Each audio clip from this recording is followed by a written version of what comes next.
योगस्त कुरु कर्माणि संगम त्यक्त्वा धनंजय सिद्ध असिद्ध समो भूत्वा समत्वम योग उच्यते। नमस्कार, गुड मॉर्निंग, शुभ प्रभात और डीडी मॉर्निंग शो के सभी व्यूअर्स को इंटरनेशनल योग दिवस की हार्दिक शुभकामनाएं। आज है 21 जून और मैं हूँ वेरोनिका और मेरे साथ हैं अर्जुन।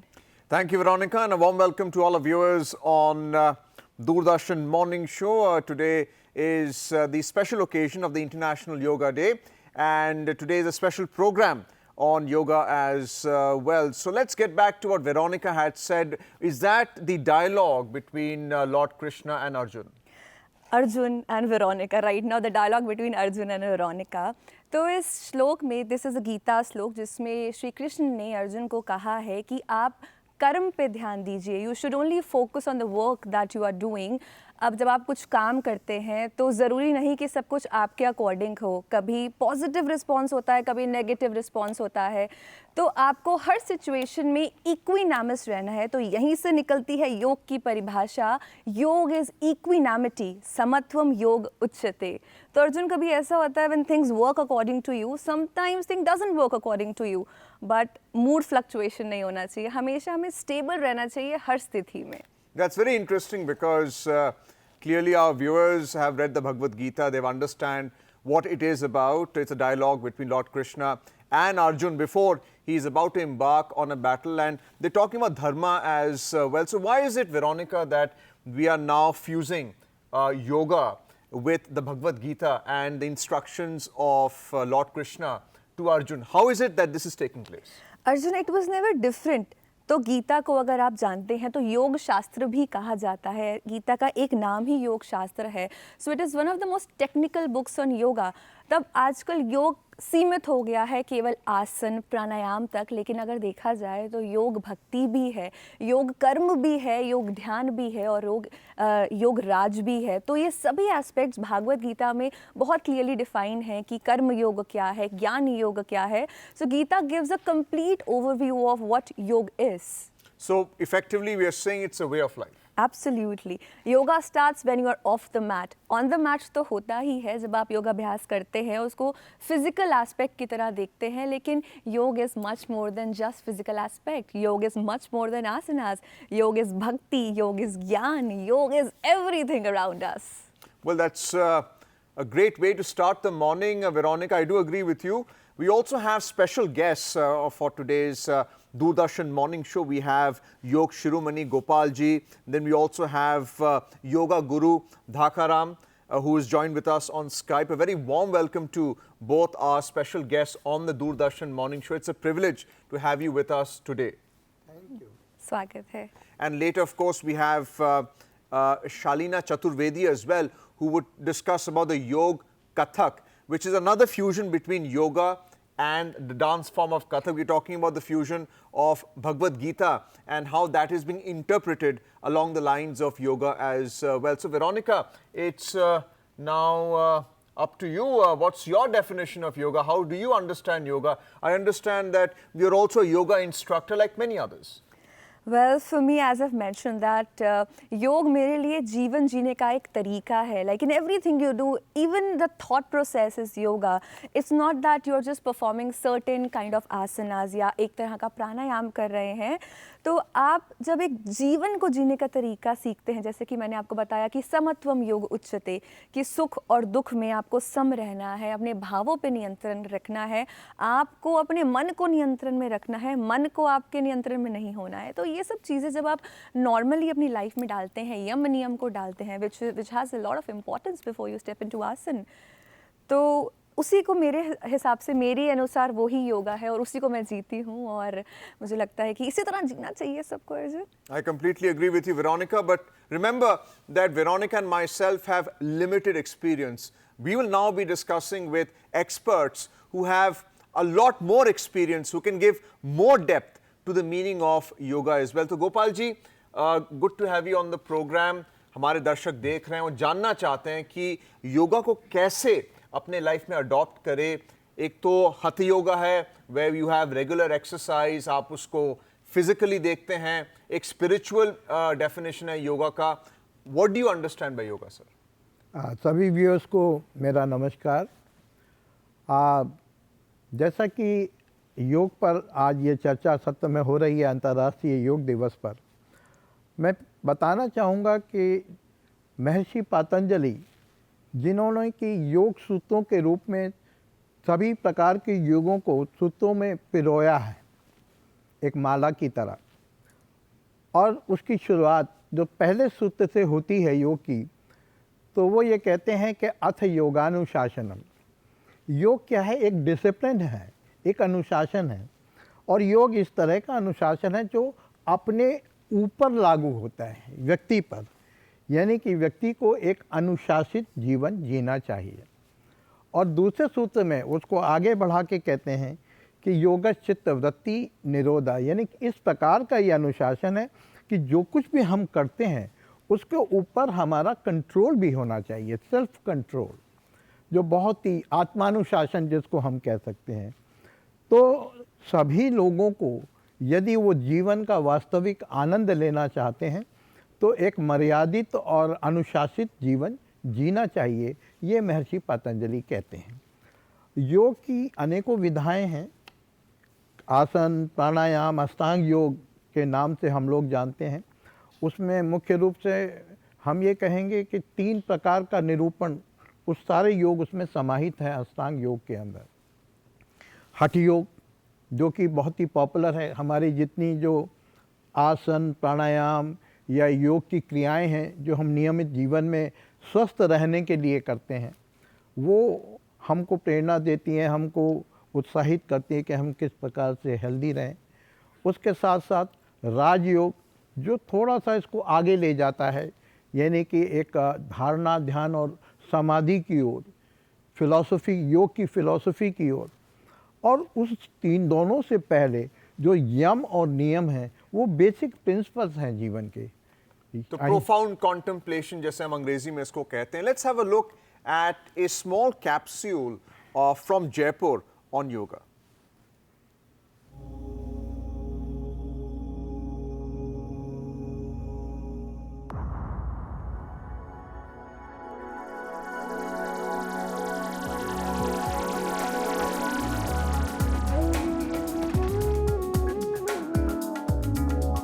मुझे थायराइड डायग्नोसिस हुआ था और मुझे एक बार लगा था मेरी लाइफ इज़ ओवर, बट यहाँ आने के बाद में मुझे इतनी स्ट्रेंथ मिली, मुझे लगा कि एक नई जर्नी स्टार्ट हो सकती है।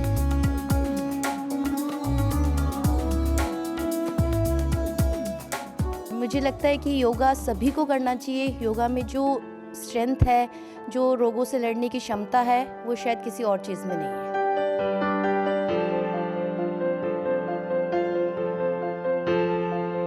आई थिंक आप जितना जल्दी स्टार्ट कर दो उतना ज़्यादा बेटर है। इसके लिए वेट नहीं करना चाहिए कोई प्रॉब्लम हो, ये लाइफस्टाइल का पार्ट होना चाहिए आपके फ्रॉम द वेरी बिगनिंग।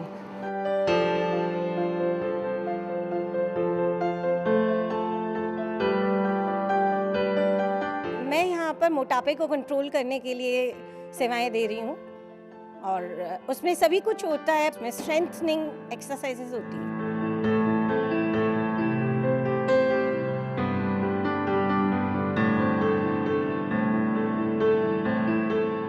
मुझे 1.5 साल हो गया आते हुए।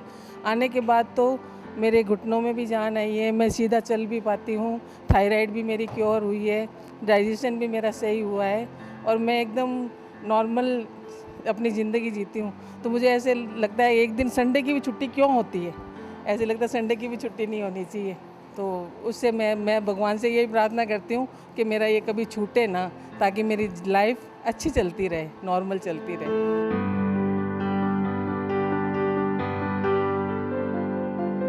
मैं यहाँ पे जनवरी से आई हूँ और मेरे को एनक्लाइजिंग स्पॉन्डिलाइटिस था, सर्वाइकल स्पॉन्डिलाइटिस था और मेरे को इस समय 80% से ज़्यादा फ़र्क है।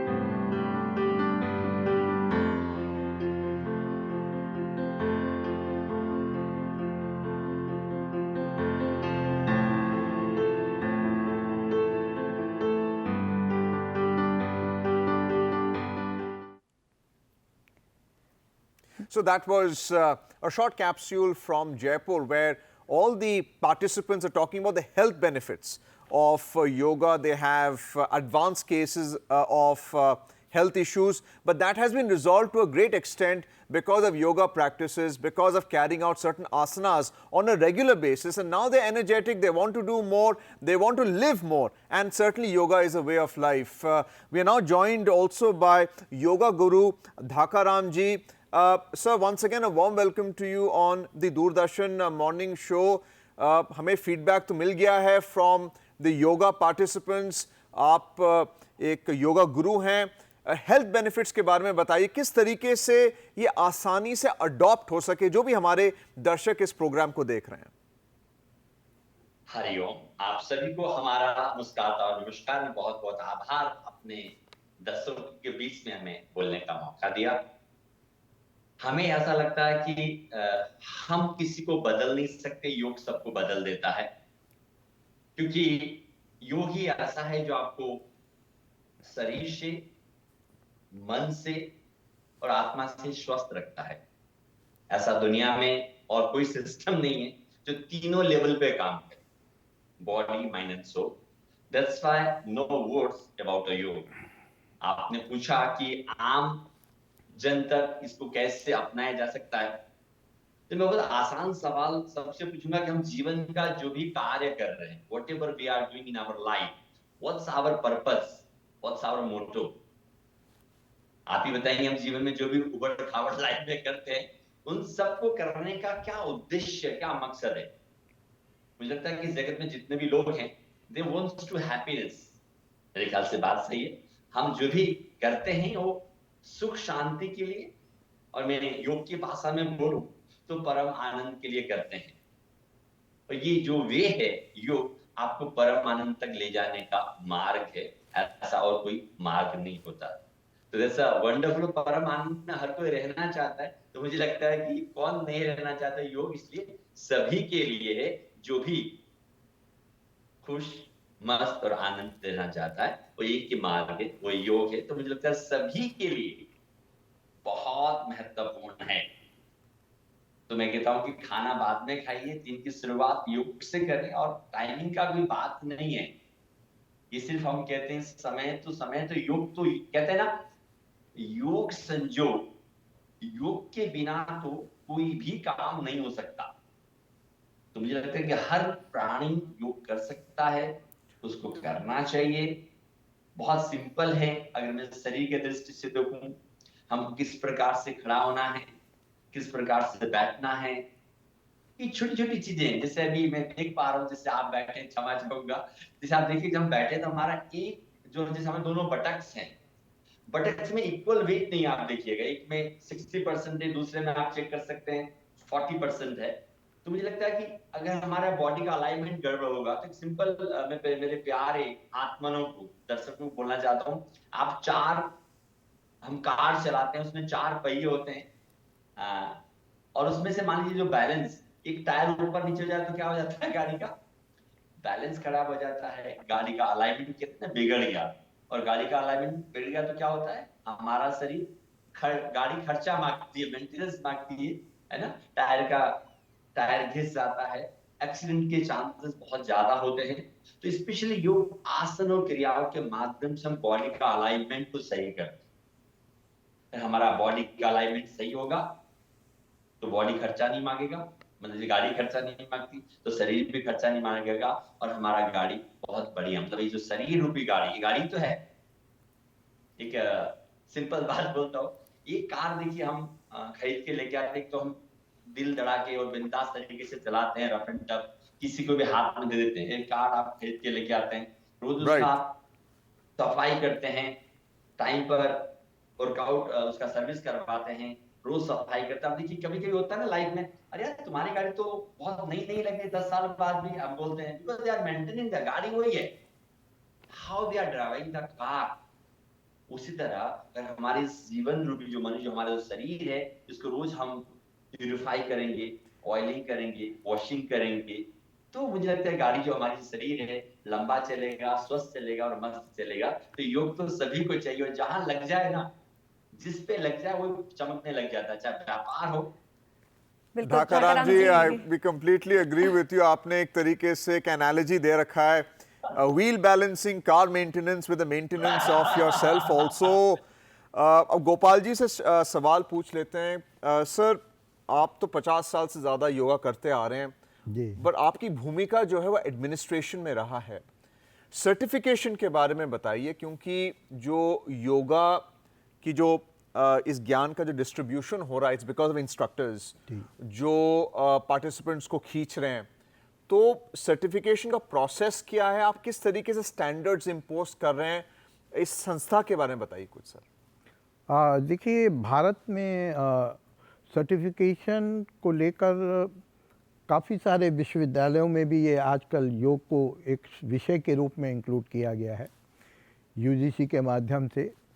और देश में हमारा जो मोरारजी देसाई राष्ट्रीय योग संस्थान YCB बोर्ड आयुष मंत्रालय की ओर से बना है, जिसके अंदर सर्टिफिकेशन को स्टैंडर्डाइज किया गया है। और कुछ हमारे भारत में जो प्राचीन संस्थान है योग के बहुत सारे, जो कि एक मैं कहूँगा कि योग की परंपरा, क्योंकि अभी अंतर्राष्ट्रीय योग दिवस तो ये हम नवा मना रहे हैं, लेकिन योग की परंपरा हमारे देश की बहुत पुरानी है, सदियों पुरानी है। तो उस समय का जो सर्टिफिकेशन सिस्टम होता था वो गुरु शिष्य परंपरा से होता था। लेकिन जब ये विषय के रूप में देश में आया और अब विदेशों में विश्व भर में, तो सर्टिफिकेशन के लिए बहुत सारे ऐसे संस्थाएं हैं जो कि काम कर रही हैं, इसके अंदर बहुत महत्वपूर्ण भूमिका निभा रही हैं। अनेकों ऐसी संस्थाएं हैं जो परंपरागत हैं, वो उनके अलग अलग तरह के कोर्सेज वहाँ पर आयोजित किए जाते हैं। भारत सरकार की ओर से भी YCB बोर्ड के माध्यम से कोर्सेज आयोजित किए जाते हैं। एक और संस्था जो हम ग्लोबल योग अलायंस भारत की पहली अंतर्राष्ट्रीय संस्था है, उसके अंदर स्टैंडर्डाइज किए गए हैं कुछ सिलेबस को, जिसके अंदर सारी योग की परंपराओं को समाहित किया गया है। साथ साथ सरकार के साथ सहयोग करके इस तरह की सर्टिफिकेशन यहाँ पर हो रहे हैं। लेकिन अभी इसमें थोड़ा और बेहतर कार्य करने की आवश्यकता है, क्योंकि धीरे धीरे ये चीज़ आ रही हैं। तो इसके अंदर हम समझते हैं कि योग का विस्तार भी हो रहा है, क्योंकि पहले जब हमारा ट्रेडिशनल योग था उसको हम कहते थे कि ज्ञान, भक्ति और कर्म, इसका समन्वय योग कहलाता है। जी, जैसे पहले आपने जैसे गुरु शिष्य परंपरा बताया, फिर योग को हमेशा प्रिवेंटिव तरीके से देखा जाता था, मगर अब योग एज अ थेरेपी भी इंट्रोड्यूस हो गया है। बिल्कुल। तो धाकाराम जी, मैं आपके पास आती हूँ। अभी जैसे हमने वीडियो में देखा कि योग एज अ थेरेपी का आप बिल्कुल अच्छी तरह इस्तेमाल कर रहे हैं, बहुत सारी ट्रीटमेंट्स है जो आप करा रहे हैं, इसके बारे में कुछ हमें बताइए, योग एज अ थेरेपी और क्या हीलिंग पावर्स हैं योग में। बहुत अच्छा सवाल है। तो एक बहुत सिंपल कॉन्सेप्ट देखिए, एक होता है जनरल फिजिशियन और एक होता है specialist. What's the difference between them? Because both are well being you, दोनों आपका भला चाहते हैं। इन दोनों में क्या फर्क है?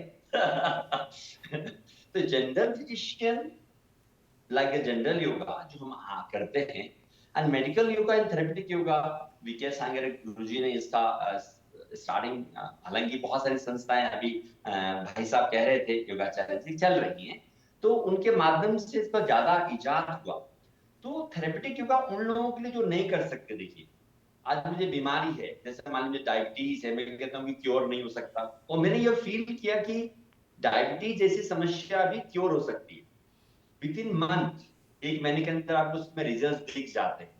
मैं ऐसा बोलता हूँ कि एक महीने में आपको रिजल्ट नहीं आए तो बताइए। नी रिप्लेसमेंट के केस हैं जो चल नहीं सकते, सिफ्रिक्स हैं, है ना, या पैरालिसिस है, इस तरह की समस्या, सर्वाइकल स्पॉन्डिलाइटिस है, या ऑल प्रॉब्लम्स विल क्योर।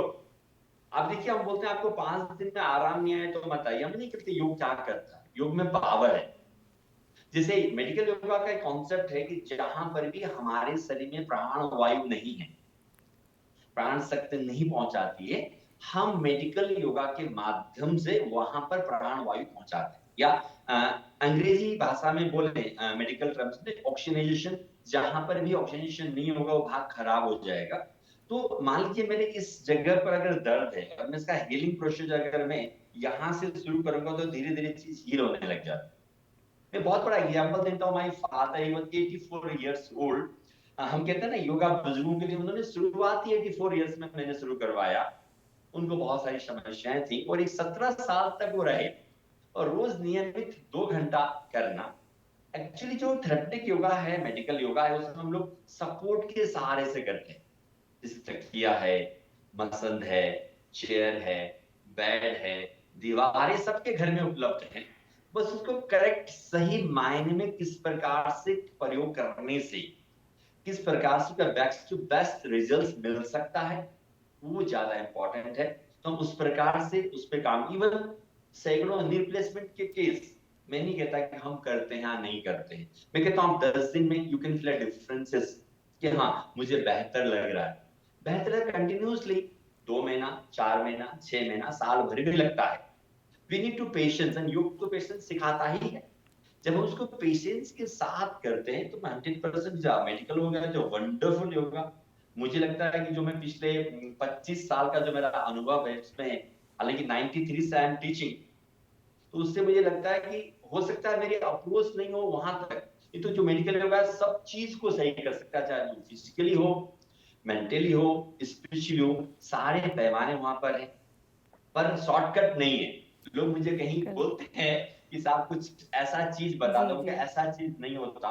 अगर हम मेडिकल योगा करते हैं तो सीक्वेंस के पर्सन टू पर्सन 1 बाय 1 उनका पूरा मेडिकल चेकअप होता है, उनकी समस्याओं को देखा जाता है, उसके अकॉर्डिंग आसन को फाइंड आउट किया जाता है, और प्रत्येक का प्रोग्राम मिनिमम 1.5 घंटे से लेकर 2.5 घंटे तक का प्रोग्राम होता है। तो मैं कहता हूँ शॉर्टकट से ही तो मेरे पास मत आइए। If you want to cure, सही होना चाहते हैं, you can come। सभी लोग योगा कर सकते हैं। अगर आपको कुछ समस्या भी है तो उसका भी ट्रीटमेंट है, इलाज है योग में आज में। तो इससे रिलेटेड बहुत सारी भ्रांतियां भी हैं योग को लेके, कि लोग बोलते हैं कि हम फ्लेक्सिबल नहीं हैं तो हम योग नहीं कर सकते, या हमें कुछ प्रॉब्लम है तो हम योग नहीं कर सकते। तो इन भ्रांतियों का क्या ऐसा कुछ वास्तविकता में होता है, या कोई भी योगा कर सकता है? देखिए, इसके अंदर 2 चीज़ों को हमको समझना पड़ेगा। योग का एक एस्पेक्ट है प्रिवेंटिव, यानी कि प्रिवेंटिव उसके लिए है जो कि स्वस्थ व्यक्ति हैं लेकिन वो आगे भी स्वस्थ रहें, तो वो एक योग को प्रिवेंटिव मेथड के रूप में अडॉप्ट करते हैं। लेकिन इसका दूसरा पहलू है क्यूरेटिव, यानी कि चिकित्सात्मक योग। तो चिकित्सात्मक योग की जब हम चर्चा करते हैं, बात करते हैं, क्योंकि हम लोगों ने इस फील्ड में बहुत काम किया है, तो उसमें हमको कुछ प्रिकॉशंस लेनी बहुत ज़रूरी होती हैं। क्योंकि ये हो सकता है कि कोई ऐसी बीमारी, जैसे उदाहरण के लिए मैं दर्शकों को बताना चाहूँगा कि जब हमारी आजकल कमर की तकलीफ़ बहुत कॉमन हो गई है, हमारी बोन डेंसिटी बहुत तेज़ी से डिक्लाइन हो रही है। पर्टिकुलरली भारत की अगर बात करें तो 40 की आयु के बाद हमारी बोन डेंसिटी पर्टिकुलरली महिलाओं में तो बहुत तेज़ी से डिक्लाइन होनी शुरू हो जाती है। तो जिसके परिणाम स्वरूप हमारे सर्वाइकल रीजन में, स्पाइनल रीजन में, बाकी चीज़ों में दिक्कतें आनी शुरू हो जाती हैं।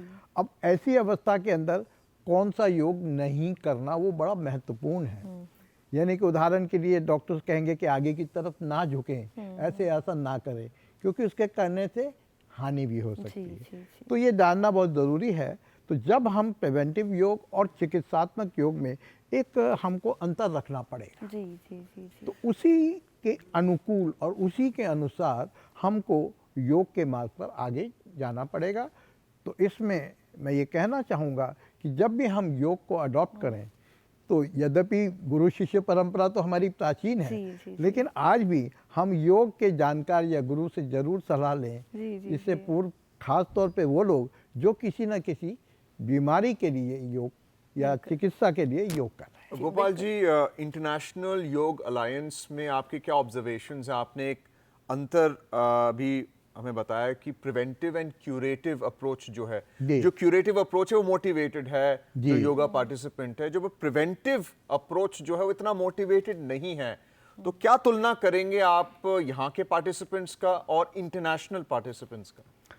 जी, बहुत अच्छा ये आपने प्रश्न किया।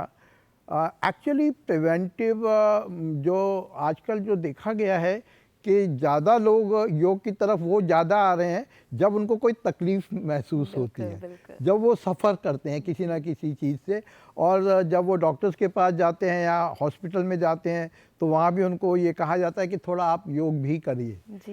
ये स्वाभाविक है। और प्रिवेंटिव की तरफ भारत में रुचि यद्यपि बढ़ रही है लेकिन अभी कम है। बाहर ज़्यादा बढ़ रही है। उसका सबसे बड़ा कारण ये है कि ये जो रिसर्चेज हमारी मेडिकल फील्ड में हुई हैं योग को लेकर, तो वहाँ के लोगों को ये महसूस हो रहा है कि अगर हम योग को अभी से अपना लें as a preventive cure, preventive रूप में उसको अपना लें, तो शायद हम ज़्यादा बेहतर रह पाएंगे। जी जी सभी का जीवन आज का 21वीं सदी में व्यस्त जीवन हो गया है, समय का एक बड़ा अभाव हो गया है। तो मैं यही कहना चाहूँगा कि प्रिवेंटिव योग को अपनाने के लिए धीरे धीरे हमको हर क्षेत्र में योग को लाना पड़ेगा। जी जी उदाहरण के लिए कई ऐसे ऑफिसेज अब शुरू हुए हैं जहाँ योग की क्लासेस शुरू हो गई हैं, उनके कर्मचारियों के लिए योग किया जाता है। हमारे शिक्षण संस्थानों में योग की शुरुआत हुई है, हमारे पाठ्यक्रमों में योग की शुरुआत हुई है, बीएड ट्रेनिंग प्रोग्राम में योग की शुरुआत हुई है। जी जी धीरे धीरे मेडिकल फील्ड में भी योग आ रहा है। Absolutely. तो ये प्रिवेंटिव योग को प्रमोट हम इस तरह से करेंगे तो लगता है कि ये और बेहतर हो पाए। Prevention is always better than yes, cure. Prevention is always better than cure. लेकिन हमें इतनी आदत है कि जब तक कमर से वो दर्द नहीं होती तब तक we don't hit the mat, तब तक हमें लगता है कि जब तक काम चल रहा है तब तक चला लेते हैं। तो इसीलिए प्रिवेंटिव ज़्यादा ज़रूरी है कि हम उस स्टेज पे पहुँचे ही नहीं कि हम कमर दर्द हो, तो प्रिवेंशन करो, इट्स ऑलवेज बेटर। धाका राम जी, मैं वापस से आपके पास आना चाहूँगी। आज जैसे योग दिवस है और आज का थीम है योगा फॉर वसुदेव कुटुंबकम, तो why this theme this time? देखिए, वासुदेव कुटुंबकम मैं कहता हूँ ना, हमेशा आई फील कि अगर आपके अंदर प्यार है ना तो सारा जहां अपना है। और कहते हैं ना, सारा जहां अपना। अगर हमारे अंदर प्यार नहीं तो अपना सगा भाई सगी बहन भी अपनी नहीं है। तो योग का मतलब ही प्रेम है। जब हम योग करते हैं, साधना करते हैं, तो प्रेम हमारे अंदर से उमड़ता है। तो प्रेम भी क्या सा निस्वार्थ भाव से। जब हम वासुदेव कुटुंब की बात करते हैं तो देखिए, इस सृष्टि की जब उत्पत्ति हुई थी, जब क्रिएटर ने बनाया था, तो आप देखिए सबसे पहले किसको बनाया होगा? एक मेल एंड फीमेल। हम सभी उन्हीं की तो संतान है ना।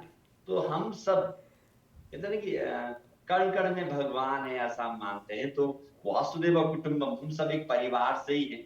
और परिवार में प्यार का होना बहुत जरूरी है। और जो प्यार तभी आता है जब हम साधना करते हैं।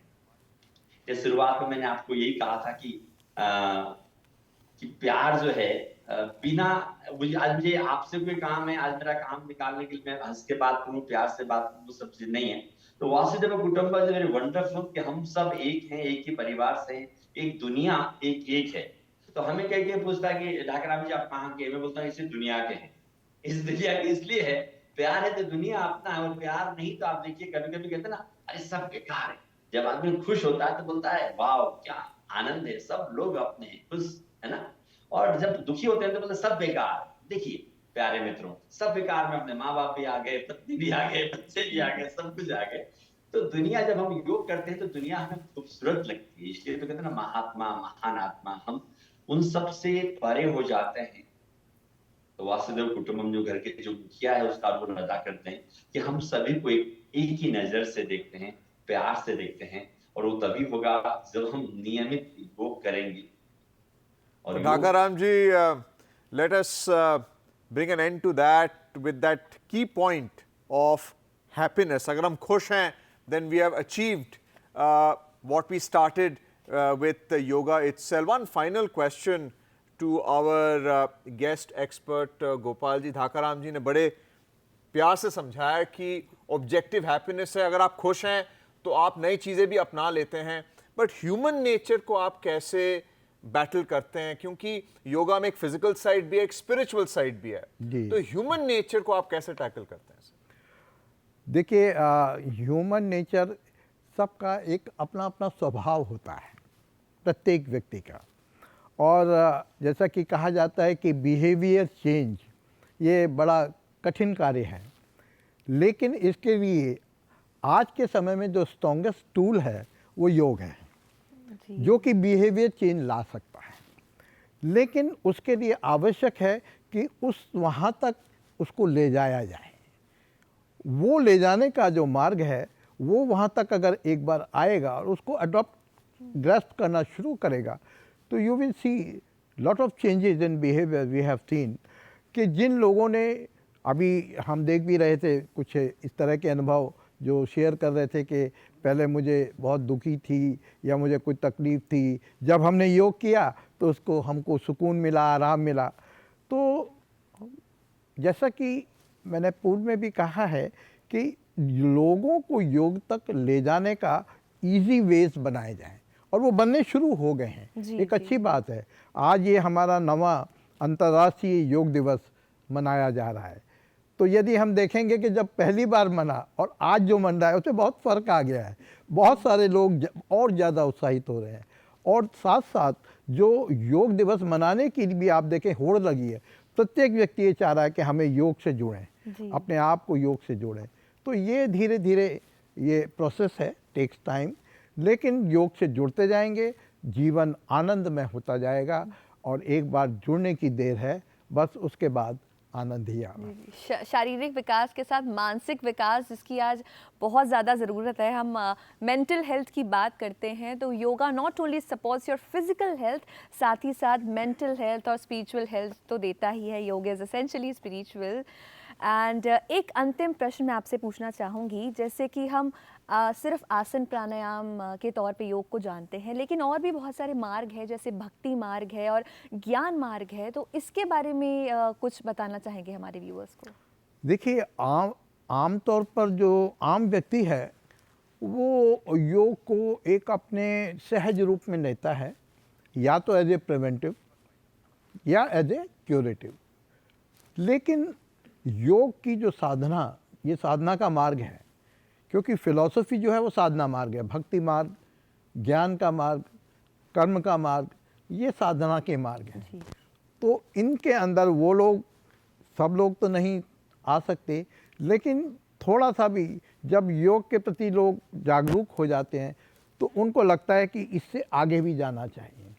और उसके लिए मैं समझता हूँ कि ये जो हमारा ज्ञान, कर्म और साधना और भक्ति, ये जो योग के मार्ग हैं और जो हमारी योग का सच्ची मायने में अध्यात्म है, स्पिरिचुअलिटी है। और आज के वक्त में स्पिरिचुअलिटी की सबसे ज़्यादा आवश्यकता महसूस की जा रही है। तो किसी न किसी रूप में योग के माध्यम से ये धीरे धीरे आ रही है। जी। और हमने देखा है कि आजकल बहुत से लोग जब योग की शरण में आते हैं तो वो मेडिटेशन की तरफ जाते हैं, वो ध्यान की तरफ जाते हैं। तो ध्यान और ज्ञान, ये दोनों जुड़ी हुई चीज़ें हैं। अगर वो ध्यान की तरफ जाएंगे तो ज्ञान की तरफ जाएंगे। तो ये एक अच्छी शुरुआत हो रही है। सकारात्मक एनर्जी, पॉजिटिव एनर्जी धीरे धीरे आ रही है योग के माध्यम से। और आपने बिल्कुल सही कहा कि योग खाली शरीर के लिए नहीं है, मन के लिए भी नहीं है, शरीर और मन के साथ साथ अध्यात्म के लिए है। यानी कि जब तक हम अध्यात्म यानी स्पिरिचुअलिटी को इसमें इन्वॉल्व नहीं करेंगे, ये थोड़ा सा मार्ग हमारा अधूरा रहेगा। और बेहतर हैप्पीनेस, और बेहतर सुख, और बेहतर नॉलेज, और बेहतर उसकी अनुभूति हम इस माध्यम से पा सकते हैं। जी। So I think, Veronica, it's time for us to thank both our experts, Yog Shiromani Gopal ji and Yoga Guru Dhakaram ji, who is on Skype with us. We like to thank you for giving us such a deep insight into yoga. It started with Veronica, and then of course both our yoga gurus and Yoga Shiromani on the importance of yoga on the body, mind and the soul as well, because Atma is even more important when it comes to the development of the body and mind. So thank you so much for being with us on this special edition of the Doordarshan Morning Show. धन्यवाद।